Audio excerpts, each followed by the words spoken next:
This is Real News Media TV, coverage you can trust. Please like, share, subscribe, and hit the notification bell. Select all for daily news updates. Two men in custody after man's body dumped on Edward Seaga Highway. Two men are in police custody after they were arrested in connection to a body that was dumped on a section of the Edward Seaga Highway on Friday night. The suspects are said to be ages 21 and 35. Their identities are being withheld at this time. Reports reaching the news are that about 10:15 p.m., Jamaica Defense Force personnel were alerted by a motorist that a man was thrown from a vehicle on the highway. Acting on that information, the JDF officers intercepted a silver Nissan motor car with two men on board. A search of the vehicle led to the seizure of a firearm, while blood was seen in a section of the vehicle. The men were subsequently detained for questioning. Further checks by the JDF officers led to the discovery of a body of an unidentified male along the roadway. The body was taken to the morgue. Investigations are ongoing. Man shot dead, female companion injured shortly after arriving home in Old Harbour. Gunmen struck in a section of Old Harbour, St. Catherine on Friday night, leaving a man dead and his common-law wife injured shortly after they arrived home. The deceased has been identified as Patrick Pearson, a 59-year-old plumber of an Old Harbour address. His female companion received minor injuries from the gun attack and was released from hospital after being treated. Reports reaching the news are that shortly after the couple arrived home in their motor car, sometime about 9 p.m., another vehicle, a Toyota Probox, drove up. An armed man alighted from the Probox and opened fire at the couple inside their car. Pearson managed to exit the vehicle but was chased and shot several times by his attacker before the gunman fled the scene in a waiting motor car. The wounded man and his lover, who received a single gunshot wound to the leg, were assisted to the hospital. Pearson, it is reported, died on arrival while his companion was treated. A motive for the gun attack has not been established as investigations remain ongoing. New Army Chief commits to changing Jamaica's culture of violence. Newly appointed Chief of Defense Staff of the Jamaica Defense Force, Rear Admiral Antoinette Wims Gorman, says she is committed to changing the culture of violence affecting the country. As we deal with issues of safety and security as a nation, I am confident that the JDF is prepared to confront the challenges to our peace and security, Wims Gorman said as she addressed members of the audience during the change of command parade at Up Park Camp in Kingston on Friday. The parade represented the 12th transfer of command in the almost 60-year history of the JDF. The Rear Admiral, who succeeded Lieutenant General Rocky Meade as a CDS, noted that the JDF must maintain its steadfast support and commitment to citizens and work diligently to defeat the threat to safety and collective existence.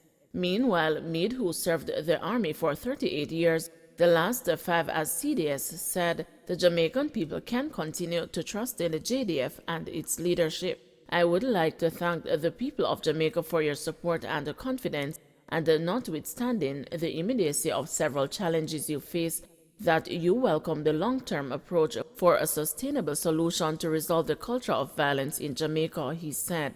In the medium term, we continue to build out the defense, security, and the justice systems. Of course, in the short term, you are faced with immediate challenges, and we will continue to support the Jamaica Constabulary Force in the effort of keeping the internal security situation to a manageable level, Meade added. Businessman shot dead in Westmoreland. A businessman is the latest victim of gun violence in Westmoreland after he was shot dead in Fuller's Field in the parish on Friday. He has been identified as 22-year-old Everton Johnson. According to reports, Johnson was at his business establishment when two men drove up on a motorcycle about 5:30 p.m. Further reports are that the men ordered cigarettes, and while being served the items, they pulled firearms. Johnson tried to flee from the armed men, but he was chased and shot several times in the upper body.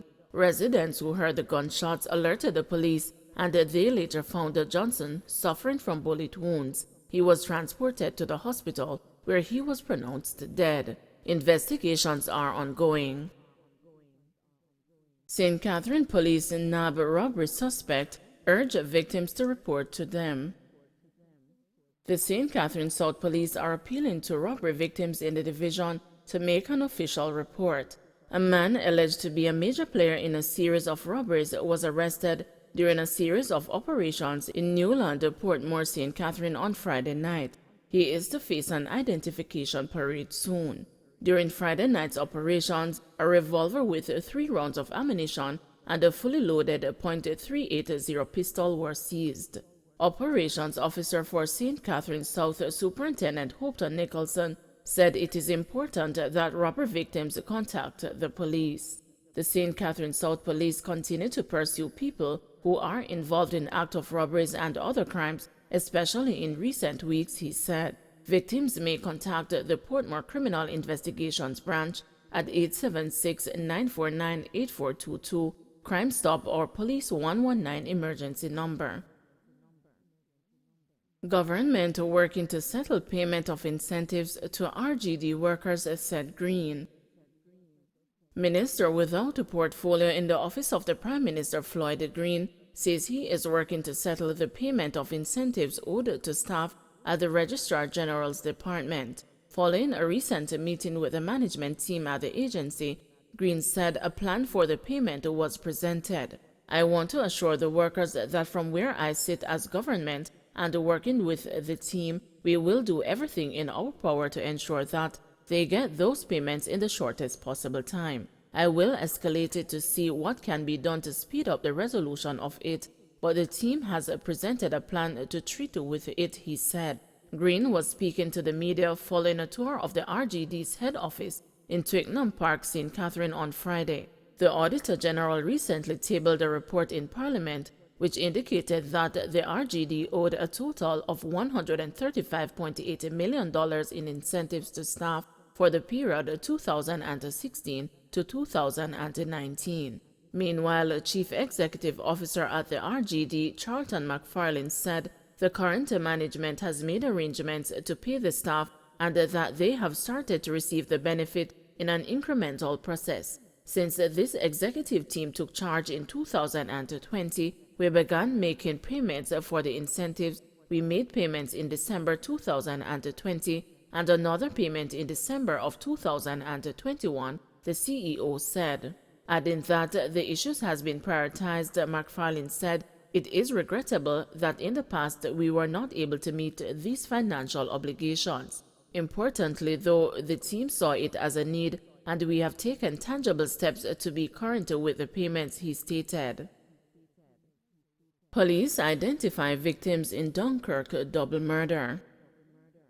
The police have identified the man and a woman who were fatally shot in the East Kingston community of Dunkirk on Friday night. They are 21-year-old Tamika Harvey, otherwise called Mumsel, and Trevor Campbell, otherwise called Breads.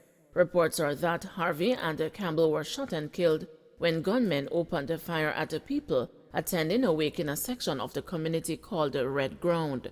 Residents in the area said the shooting happened sometime after 8 p.m. Police are yet to determine the motive for the shooting. Chang rates himself favorable as the National Security Minister. Minister of National Security Dr. Horace Chang has given himself a fair grade for his management of the portfolio so far, which he describes as a tough task. Violent crimes are continuing unabated in 2022, and there have been calls for his resignation. Dr. Chang conceded to the news that he is not satisfied with aspects of his tenure and that he takes responsibility for the weaknesses. However, he contends that while he understands the frustration of Jamaicans, removing him or Police Commissioner Major General Anthony Anderson will not solve the crime problem. Accordingly, he is vowing to press on with the full backing of the government. Prime Minister Andrew Holness recently defended his decision to keep Dr. Chang as the National Security Minister, saying he had a full confidence in him. For the first 15 days of the year, there were 72 murders a 24% increase over the 58 committed during the corresponding period last year, according to official police statistics. And in the last 2 days, there have been 20 killings. The initial Jamaica Constabulary Force report on murders for 2021 placed the figure at 1,463, up significantly from the 1,323 recorded the year before. Like the traditional narrative, the issue that we went through over many years is to change the commissioner of police and change the minister. So we have about, my party maybe have about 6 or 7 different ministers of national security in less than a 10-year period. It didn't work, just like the kind of police I alluded to didn't work, because you need to acquire institutional knowledge and to invest in changing what needs to be changed in terms of physical nature. You need to bring the legislation, all of which has some time. That takes time, and understanding it in depth is crucial. Getting the right people in place and giving them time to do the job. I have enough moral support otherwise, and as I said, from a practical point of view, I need the confidence of the Prime Minister and the commanding officers of the security forces. But in a broader way, I have people who are wanting to go, and I have people who think I should stay, including many people in the force and across the board. There are one or two who are a bit, I say, one or two of my friends will say, look, some of the PNP calls are largely political. Don't forget to like, share, subscribe, and hit the notification bell. Select all for daily news updates.